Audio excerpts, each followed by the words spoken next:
क्या आपने कभी सोचा है कि दुश्मन को बर्बाद करने का सबसे बेहतरीन तरीका क्या हो सकता है? कुछ लोग सीधे टकराव की ओर बढ़ते हैं, तो कुछ अपनी चतुराई और रणनीति से दुश्मन को मिटा देते हैं। लेकिन क्या आप जानते हैं कि दुश्मन को हराने के लिए हमेशा ताकत नहीं, बल्कि गहरी सोच और समझदारी जरूरी है। अगर आप भी अपने अंदर का धैर्य खो चुके हैं, तो यह वीडियो शायद आपके लिए नहीं है, क्योंकि हम आज उन गहरी और खतरनाक रणनीतियों पर बात करेंगे जिनसे आप दुश्मन को अपनी खेल में मात दे सकते हैं।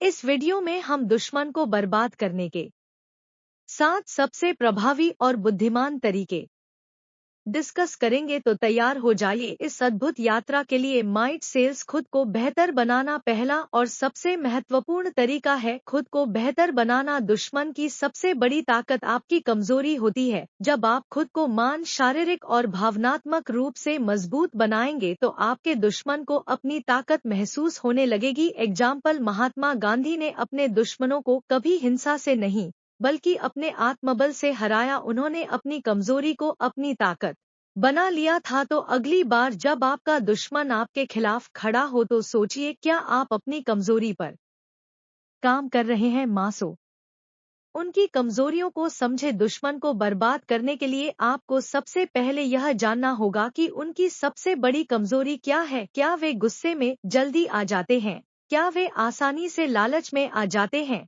एग्जाम्पल, चाणक्य नीति में कहा गया है कि दुश्मन की कमजोरी को पहचान कर ही उसे हराया जा सकता है। अगर आप अपनी लड़ाई जीतना चाहते हैं, तो सबसे पहले दुश्मन की मानसिक स्थिति को जाने। अब सोचिए, क्या आप उनकी कमजोरियों को पहचानने में सक्षम हैं? 3 धैर्य से वार करें। कभी आपने शतरंज खेला है? वहां जीतने के लिए सबसे जरूरी चीज है धैर्य। हर कदम सोच समझ कर उठाएं। जब आप अपने दुश्मन को धैर्य से खेलते हैं, तो वह खुद ही अपनी चालों में फंस जाएगा। एग्जाम्पल, शिवाजी महाराज ने मुगलों के खिलाफ हमेशा कूटनीति और धैर्य का इस्तेमाल किया। वह जानते थे कि सही समय आने पर ही वार करना चाहिए। तो अगली बार जब आप किसी मुश्किल स्थिति में हो, धैर्य रखें। सही वक्त आने पर आप जीत हासिल करेंगे। फॉर खुद को अनजान दिखाएं। कभी कभी दुश्मन को हराने का सबसे अच्छा तरीका है खुद को कमजोर और बेकार दिखाना। उन्हें यह एहसास दिलाएं कि आप उनके मुकाबले कुछ नहीं हो, जबकि असल में आपके पास एक मजबूत योजना हो।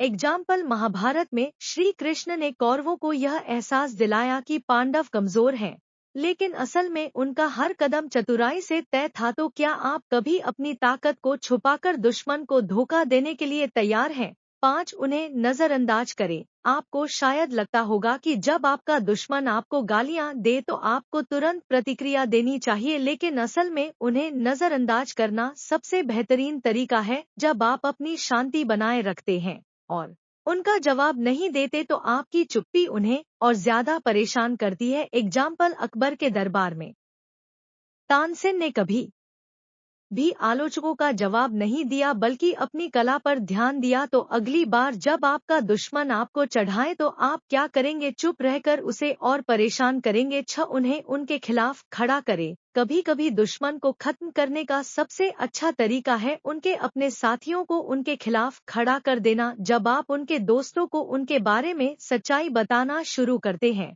तो वह अपने ही दुश्मन में बदल जाते हैं।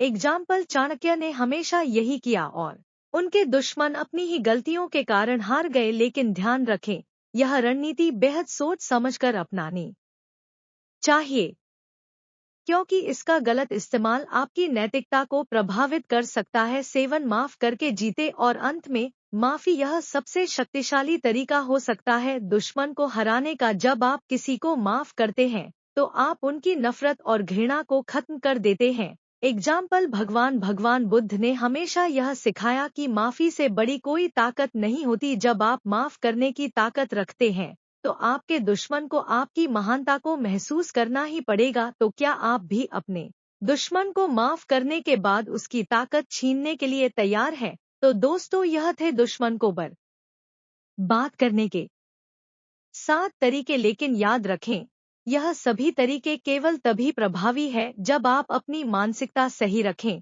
हमेशा याद रखें कि शक्ति, सोच और समझदारी से ही आप किसी को हराने में सफल होंगे। अगर आपको यह वीडियो पसंद आया हो तो इसे लाइक करें, शेयर करें और चैनल को सब्सक्राइब करना ना भूलें। यहाँ हर हफ्ते हम आपको ऐसी ही रणनीतियों और प्रेरक विचारों से सशक्त करेंगे। मिलते हैं अगले वीडियो में एक और गहरी चर्चा के साथ। आए।